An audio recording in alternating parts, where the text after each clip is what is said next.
And I want to encourage that on people as well, because I do believe in the power of sharing skills. Although we can do the same technique, like there's something very light about not feeling threatened by other people that do the same thing, but rather you share it and you create a community around it. It's so much more powerful and more beautiful.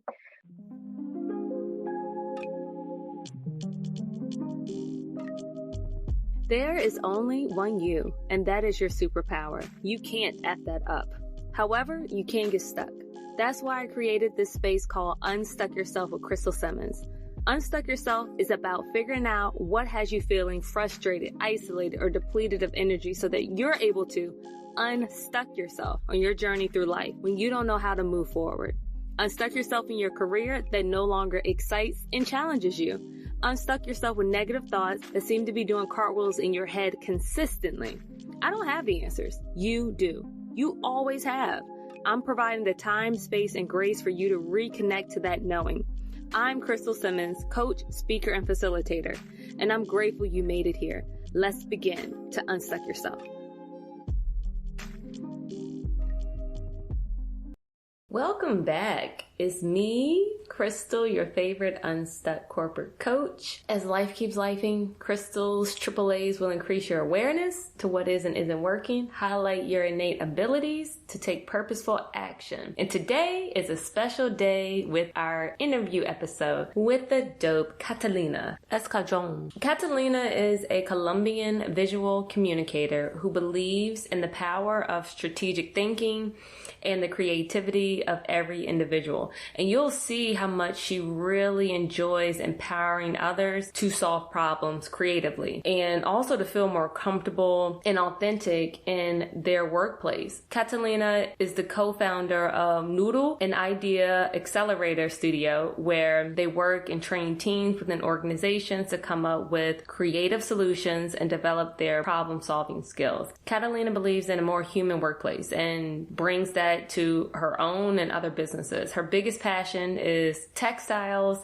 and the art of making, which has led her to develop an artistic embroidery practice that she does on the side. And that is what captivated me because I saw her on Instagram embroidering things and it was just so dope. And you'll hear about the things she was embroidering. This has become a fun outlet for her that has allowed her to tell stories and bring a beautiful community of craft together. I'm so excited for y'all to hear more and enjoy this beautiful woven conversation together. Knotted up with love and care. Hey peeps, it's Crystal, and the purpose of the Unstuck Yourself with Crystal Simmons podcast is to not only highlight my personal stuck moments and experiences, but to also create a safe space and a community for others to share their stories, voices, experiences as well. So Catalina, before we dive into all the dopeness that is you and what you're creating, let the peeps know about little Catalina that paved the way for the Catalina that sits before me today. Okay, so so it's so many things. It's like a complex question, but I think like everything that I've done in my life have brought me to where I am. And whenever I felt like I was not in the right place at my job or on my personal life, finally things have like come together to a point that I feel more of a flow in my life, both personal and work-wise, with its challenges, of course. But I feel like I'm in a very nice flow of energy, creativity, and so I try to keep it that way.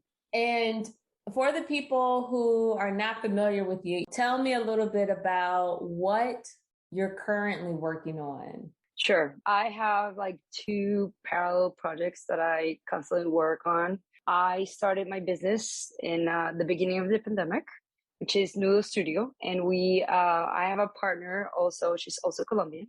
It's a lot of fun. We do a lot of workshops. We teach people how to use a lot more things about design thinking to get better, like your creativity going. And we facilitate a lot of workshops. And on the other side, I have my this is what I call like my creative outlets, which is the embroidery practice that I've been doing since, again, also the pandemic. Like I feel the pandemic got me into a very creative flow of doing things, experimenting. So that's what they both started there. And that's what my two projects that I currently work on. And for those who don't know, me and Catalina linked up through the Entreprenista League. It's like a networking group that someone else I met was in it. And you and I had a conversation, and I started following you on Instagram, and she was sharing her business, Noodle. Okay. Yeah, I said it right. You do it. Yeah, you're good. And, but she also was really passionate about embroidery, and you were sharing how you kind of taught yourself, and now, cause you're now doing it on paper. Correct. Which I had never heard of. and I actually started on paper. I'm trying to learn how to properly embroider on fabric now, but, the way it came to be was I've always seen artists that had intervened photography with thread. And as a textile designer myself, I was always very passionate about it, but I never really explored embroidery until I had like tons of time to kill. And I bought this book of embroidery that they teach embroidery based on grids, and they have a template with the grids. And when I saw this template, for me, it was like a wow moment of I can use this to punch on photos. And I started I had photos I was nostalgic about back home because I hadn't been able to go to Colombia, and I wasn't able to go because of the pandemic for a couple of years. And I got this template printed photos of my favorite places, and I started to punch holes and put thread through it. So it was more like the reverse process. I did that. I started to embroider on photos and paper.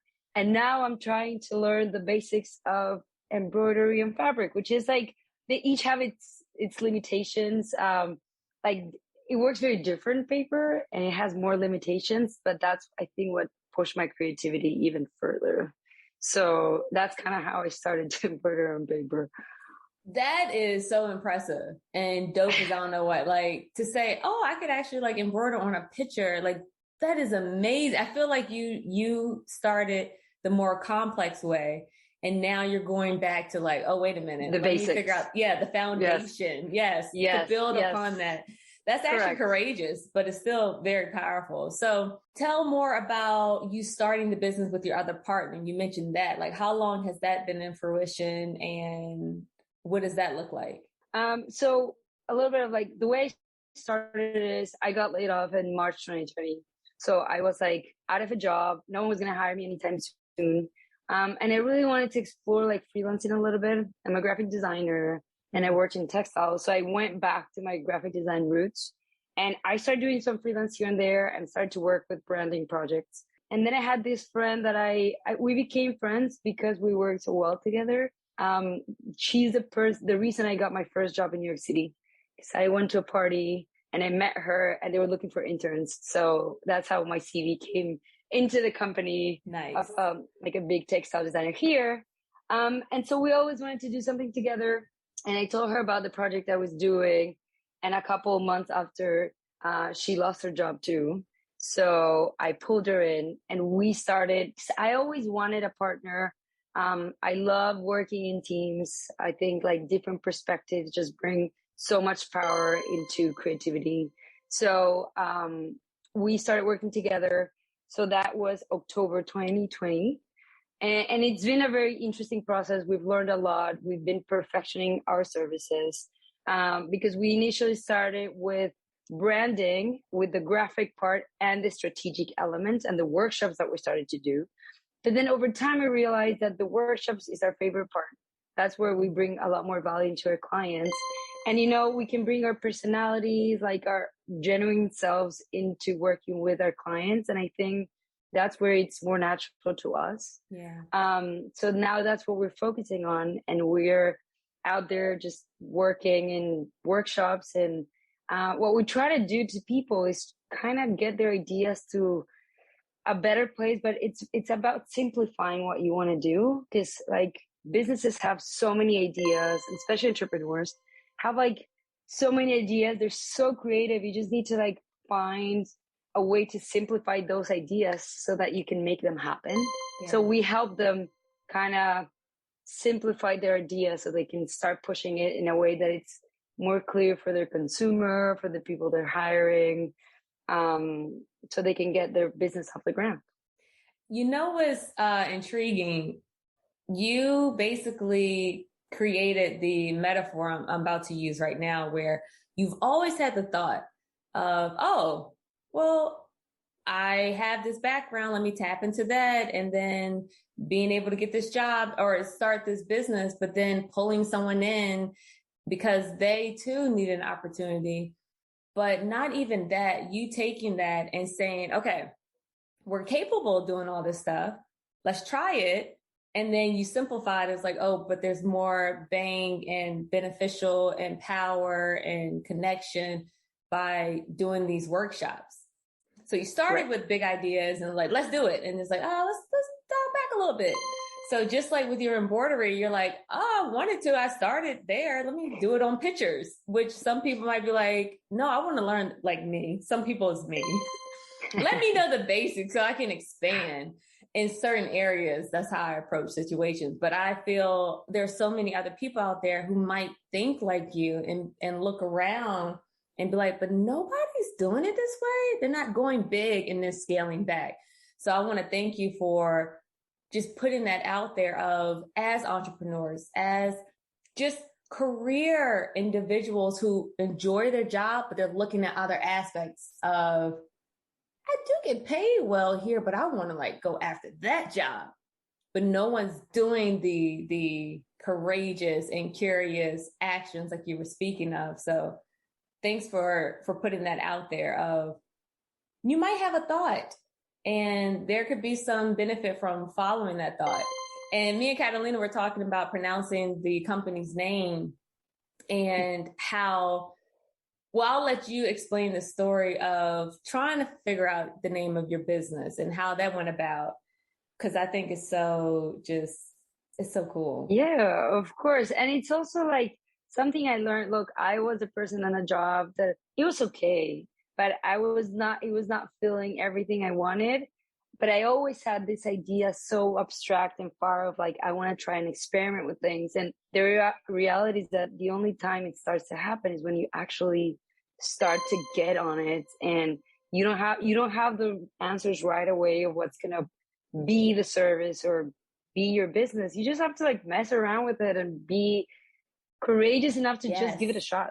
And I feel like for me, both in my embroidery, like my art practice and my business, it was that I was always saying, I want to start my business.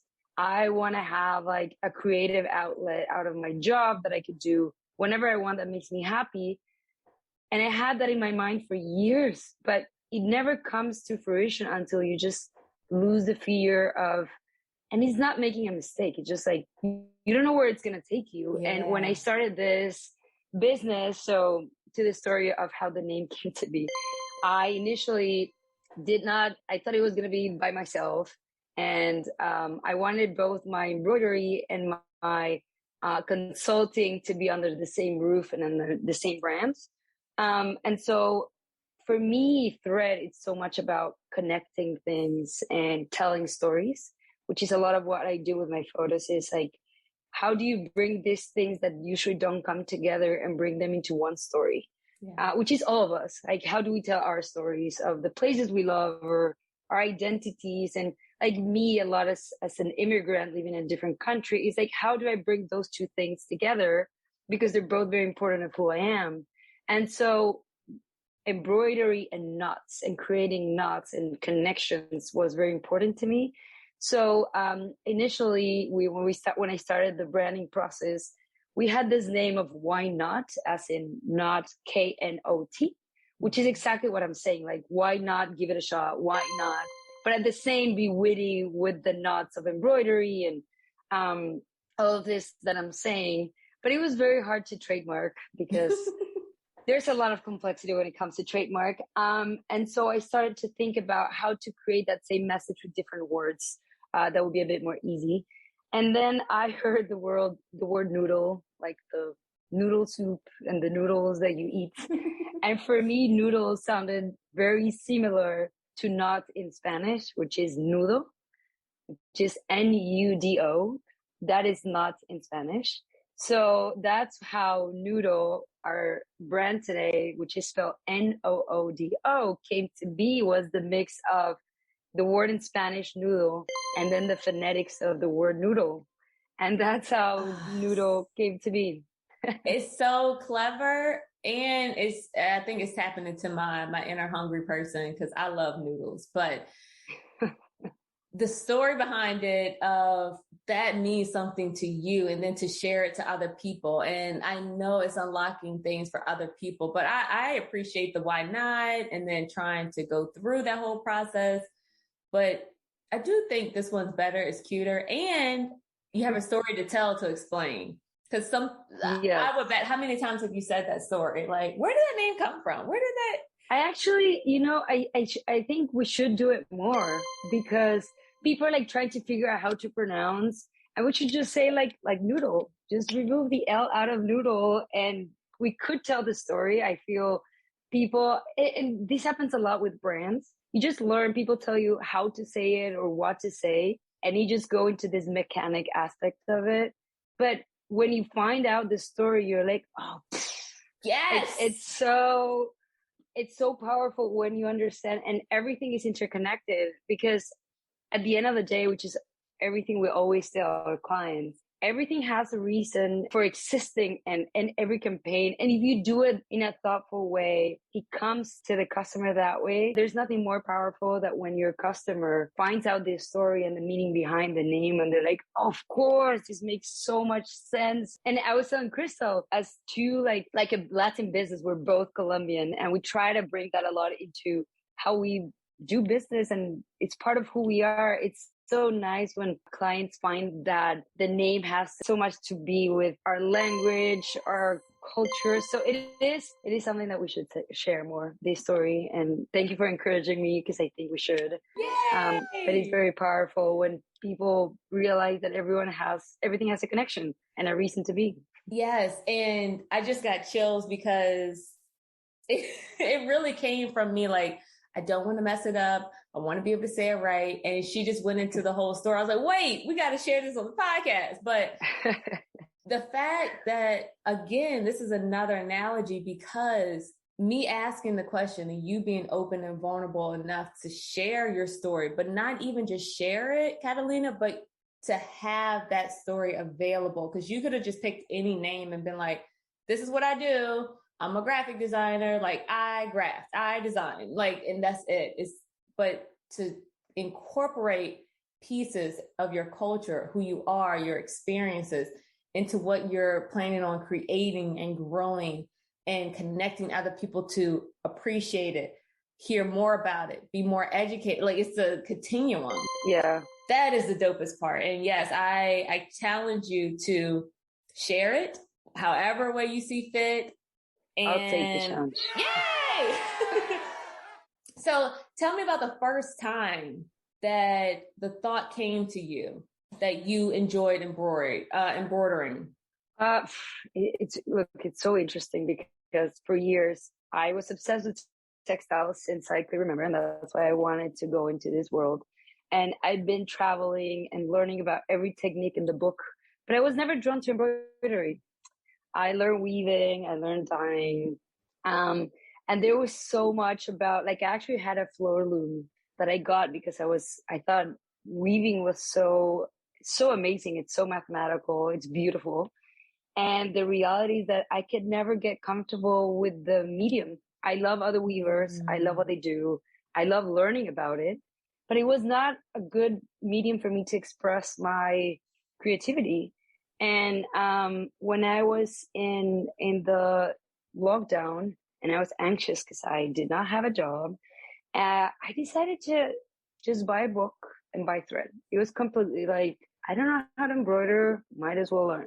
And that's how it came to be. So it's amazing that a medium that I never thought would be the right one for me was so natural, and it became so like a meditative. Sorry, I don't pronounce it. Meditative. Meditative. Thank you. So like what I do now is I embroider. I rarely do during the day. I usually do it after dinner, when everything is quiet. I get my phone and I leave it in the bedroom and I just sit down and embroider. And, I was never known for being the most patient human. And this has taught me a lot how to be patient. So because at first I started sewing with my mom, like when I was in college, because my mom, it's an amazing seamstress. And part of all this crafts and textiles came completely through my mom, passed down to me. I started sewing and I was not patient enough because you need to undo things so much and redo things. So I had to step away from it and I came back to sewing a couple years after. And I had to change my mindset. And with embroidery, that happened a little bit. It was like, and people are like, because if you see my work, and I simplify a little bit more, at the beginning, one photo was 2 weeks and it was layers and layers. And when I make something and I don't love it, I take it apart and I make it again. Like if I feel color is not the right one. And it's part of like just now getting frustrated about going back, because when something doesn't feel right, there's a reason for it, and just follow your gut and take it apart. And if you're not in the mindset to start it over again, give it a couple of days. And we all have that project that you put on the side. But embroidery has just taught me this patience that I never thought I had. So it's only not like the result is interesting from a creative standpoint, but it has become a big part of my routine and like at my happy place, honestly. Yeah. I really enjoy doing it. So yeah. I celebrate you, because when you first started saying like it's meditative and you started going into the description, I was like, you do what I do to meditate. Like I wake up, like I have a routine, and when I don't, I feel off. But it's not attempting to perfect the work that you're doing. It's correct. For you to get the benefit from the actual activity of just doing it. So it makes sense that you're able to do it and be like, no, I'm going to take this out because it doesn't feel right. And only you know what right is. Right. And it's like this part about, which is also something we bring a lot into our workshops, is like, it's not about the result. Yes, the result can be very interesting, but it's about embracing the process. And it's also like, I think part of being an entrepreneur, it's like giving into the process. Like no one launches a business and has the service be perfect. It's more about you get there, but it's about embracing change and adapting to change. And it's because one of our biggest frustration, and we always say this with my partner, is when we would be in our jobs and ask, why are we doing this instead of this? Or the response was because it's always been done that way.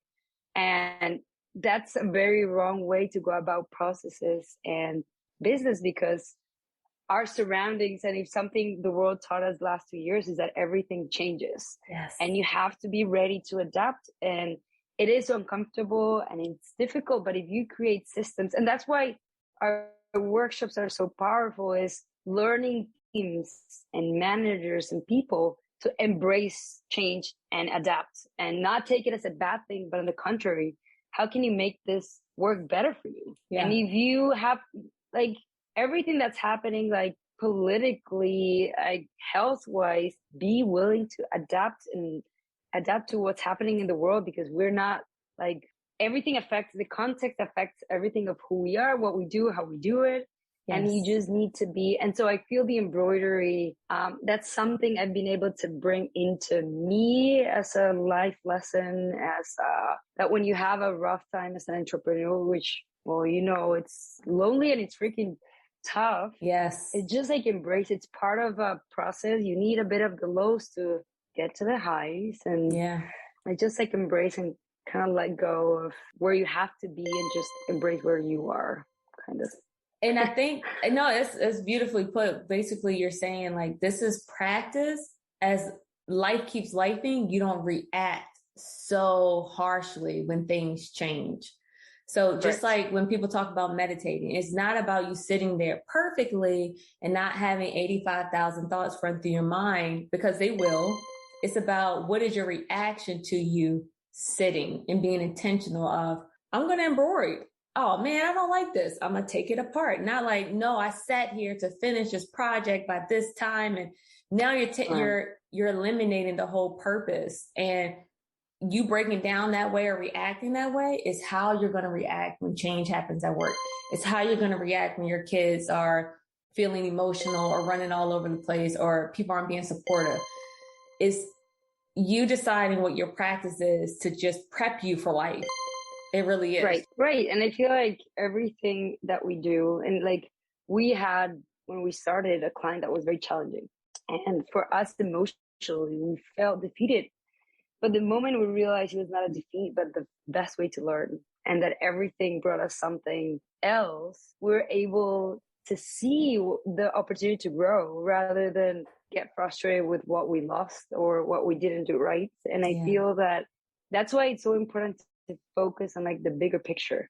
And so when you have a bad day, step away and go do what makes you happy, and it's okay. And I feel we're taught to be productive in this 9 to 5. It doesn't happen every day, and it's okay. And it's when you need the space, take it, because you're focusing on the bigger, whatever that goal is. Not about like this project needs to be a success. It's like, I want to build this for my life, my stability, or whatever that is, to make you just be more gentle to yourself, because I feel we're very harsh on ourselves.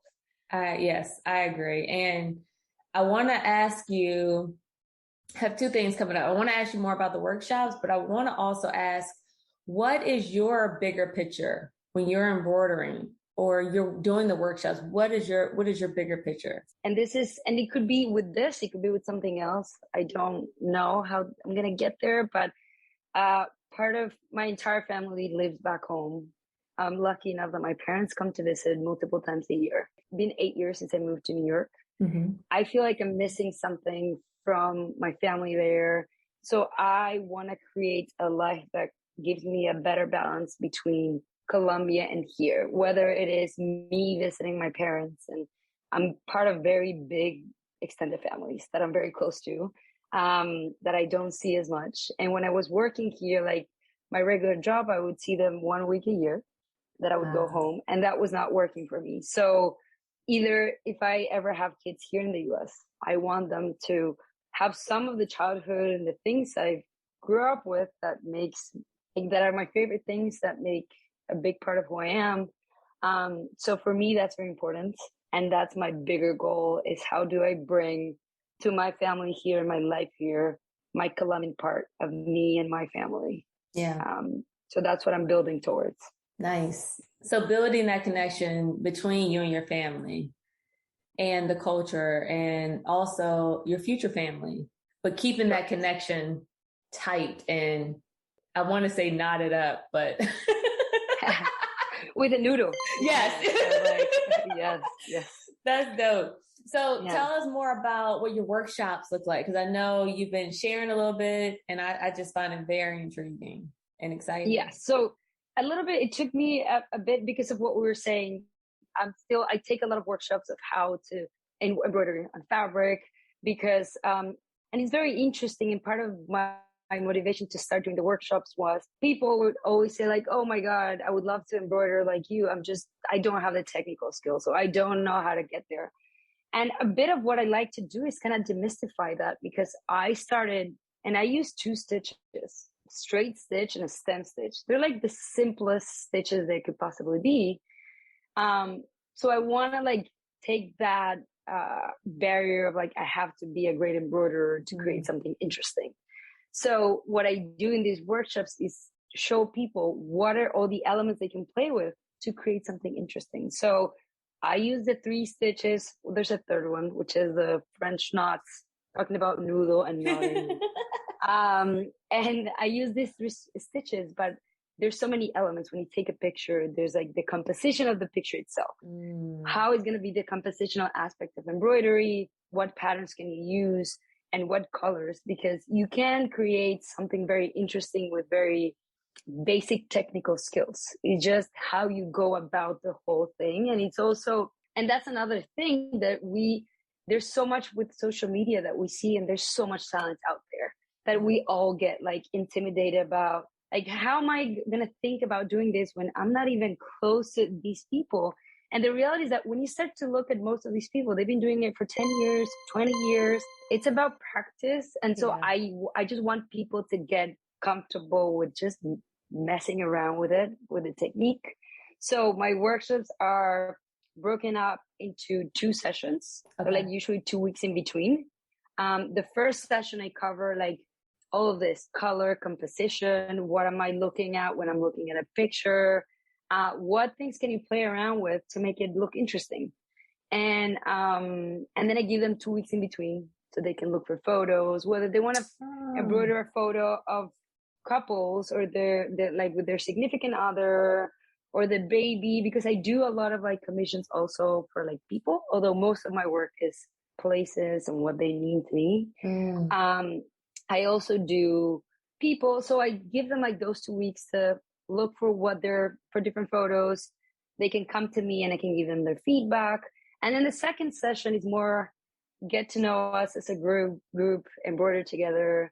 If there's something that, yes, about this time of pandemic that was weird about us being home, it created a very powerful network of artists and creatives on Instagram. And I want to encourage that on people as well, because I do believe in the power of sharing skills. Although we could do the same technique, like there's something very light about not feeling threatened by other people that do the same thing, but rather you share it and you create a community around it. It's so much more powerful and more beautiful.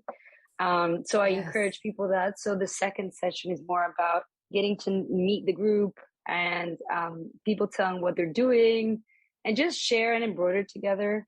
So that's my workshop. So it's total 4 hours broken down into 2 sessions. They're usually on Saturday, so it's easier for people to accommodate their live session. And I have one in June and July that I'm doing, because right now I've closing my first group, which was in this May. Oh, yay! Yeah. Congratulations. I was very excited to have the first group. Thank you. I do limit it to 15 people because I want them to have a more personalized experience and be able to like more room to ask questions and everything. So I think when it's a group of 15 people, it's a lot easier. And so I have that. I still have a couple of spots. Like I was telling you, if people say they want another group, eventually I'm more than happy to open more groups. Right now, I opened my first Spanish one, which is like my native language. So I'm also very excited about that. That is going to happen in July. So if you follow me on Instagram, I post a lot about my workshops. If you don't see anything, just ask. I'm more than happy to create conversation. Even if you just want to say hi, I love just connecting and talking to people. Yes. So, yeah, those are my workshops, and it's been very exciting, honestly. I love watching your videos. It's so therapeutic and it's very calming, and it's actually impressive. And me and Catalina were talking earlier, and she was saying that someone had reached out. I was like, I would love to take the class, but I don't speak the English language. And that's where you created the Spanish one. So kudos to you for being approachable, being welcoming and open and willing to adjust, and not just like, well, this is the way I'm doing it, and having the bigger picture in mind. Family. And that could be your blood family. It could be your embroidery family. It could be your Instagram family. Like, yes, so I shout believe in connection. I believe in connecting. It's personalities, and like, I would never be the boss if I do this, do that. I like to empower people. I like to, that's why we do the workshops we do, is we want to empower people to feel more comfortable in the workplace and more human and more. And so I feel like it's something that makes me very happy, being able to bring my personality into my businesses and what I do. And there's nothing better than just feeling yourself in everything you do. Yeah. So I'm glad. I love being approachable because that's who I've always been. Yeah. And I hope people feel that way when they approach me. So yeah, the room is open for conversation, sharing, whatever anyone feels that they would like to share with me. Yeah. I'm always happy. And it's very interesting because the workshops, what happens, I start to share videos of my process. And that's when people start to ask, like, do you do workshops? I would love to learn from you. I was like, oh, this is so interesting. Yeah, sure. And so it's been more organic, but what's more powerful is that I've become I've been so generous to share my process and the tools I use and my process, everything about it. And now people are starting to share with me. Oh, I tried this instead of that. And so it's very cool that I have a very engaging audience. And more than the likes or the visibility gives you, it's amazing for me. It makes me so happy when someone's like, hey, I saw this. I was inspired. I got this, but I use this instead of that. And I'm still like experimenting. And part of that experimenting process is using different tools and people be also giving back that information that I'm giving. It's so amazing to see people wanting to share as much as I share with them. So that's something that makes my day, honestly. Yeah, and it makes sense because there's a foundation principle that I learned is energy attracts like energy. So you being the foundational person of, oh, I'm going to share what I'm doing, what I'm trying, what I'm attempting, what I'm comfortable with, maybe not so comfortable with. People are like, oh, well, I'm going to let her know that I tried it too. It's just, you're putting out there and you're getting it back in return. So you deserve it. And I feel like that sorry.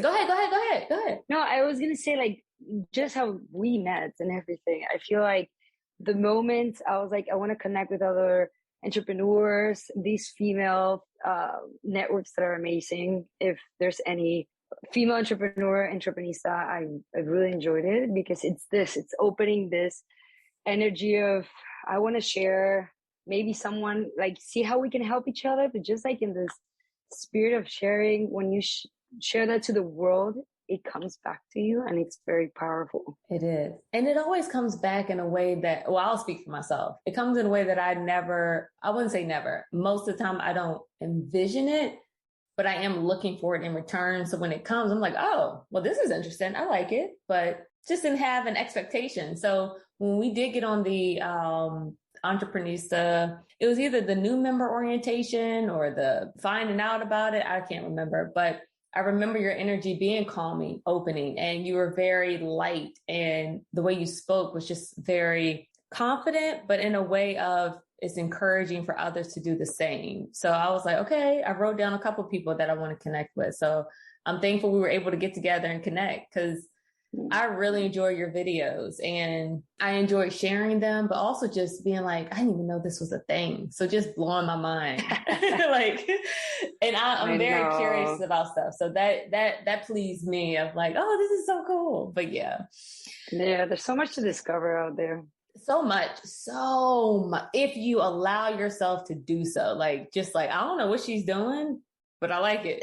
I don't know. And just finding out more. So anything else you want to share before we wrap up today? No, this was so much fun. Honestly, it's amazing to think about the fact that we don't even live in the same city and we are connecting. And now we're telling people the story of how we met and what we shared in our conversation. And you never know where a conversation is going to take you. Never. Just like be open to talking to the person next to you or wherever. Just like, I feel that being an entrepreneur forced me, but I'm glad it did because this taught me about doing this in life. I just want to like talk to everyone around me because life can surprise you and you never know where like a nice conversation can lead. And whether opportunity professionally or a friendship, and always being open and not, I feel it's part about being confident, but don't feel threatened by everyone around you. The opposite, just see everyone as a potential to something, even if they're your main competitor. There's enough for everyone out there. There's enough business, there's enough everything. And if you help others, they're going to help you. And there's something a lot more powerful about that. That is beautiful. And thank you for sharing that and being the example of that in your workshops, because that's exactly what you were saying for your workshop. So kudos to you. And that sprinkles out into the world. Like that's dope. And now, unstuck affirmations. Yeah. I have a couple of like unstuck affirmations. One of them, which is like actually from the conversation we had, is finding a place of confidence is going to help you get unstuck. Because the moment you feel more comfortable about who you are and what you bring to the world, you don't feel threatened by everyone around you because no one is you. Like at the end of the day, even if someone has the same business or have similar interests to you, the only one that can be you is you, and no one can replicate that. So just feel comfortable about who you are and what you bring to the table, and that confidence is going to help you get unstuck in life. Another unstuck affirmation is, that's more on the day-to-day. When I'm feeling stuck, I like to switch my brains. So if I'm working on the computer and it's just not coming to me, I love to go sit down in the sewing machine and just go for it, even 15 minutes. Just switching your brain to something different helps you get a bit of perspective. And my third is, when I'm having a rough time or not sure how to go about things, I just focus on my bigger picture and my bigger drive in life. For me, I've said it is my family. It's very important, and being part of my family back home, it's so important. And my family here, because I have both. And just focusing on creating that, on maintaining that bond in everything I do. It's my motivation to, if I go to a job or my own business or my art practice or whatever, I just focus on the bigger picture and what I'm trying to achieve with my life. And those are my affirmations.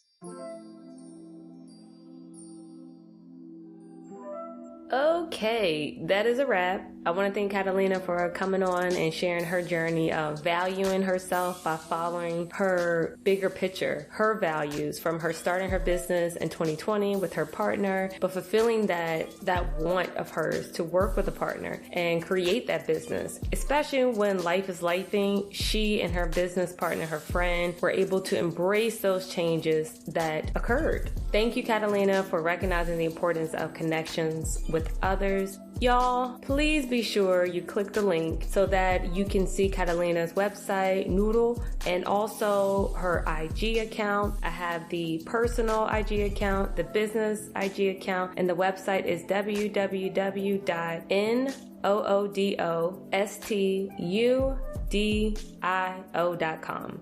That is noodlestudio.com. You heard Catalina and I share the Entreprenista League, where we met only a few months ago. And this is a community that cultivates meaningful business connections. They offer so much support, much more than I have ever experienced, and it's organized and it's easy. You come and go as you please. But if you have been looking for a digital platform that helps women connect, learn, and be inspired, please head over to the description section of this episode and click on the link to explore more about the Entreprenista League, and take your time looking through that information, because there's so much to unpack. I mean, Entreprenista is the #1 resource for female leaders. So yeah, take all the time you need and figure out if that's a fit or something that you wish to explore even more. All right, I'm Crystal, the Unstuck Corporate Coach, telling you to stay curious, and we will chitty chat next week. Until then, get unstuck, peeps.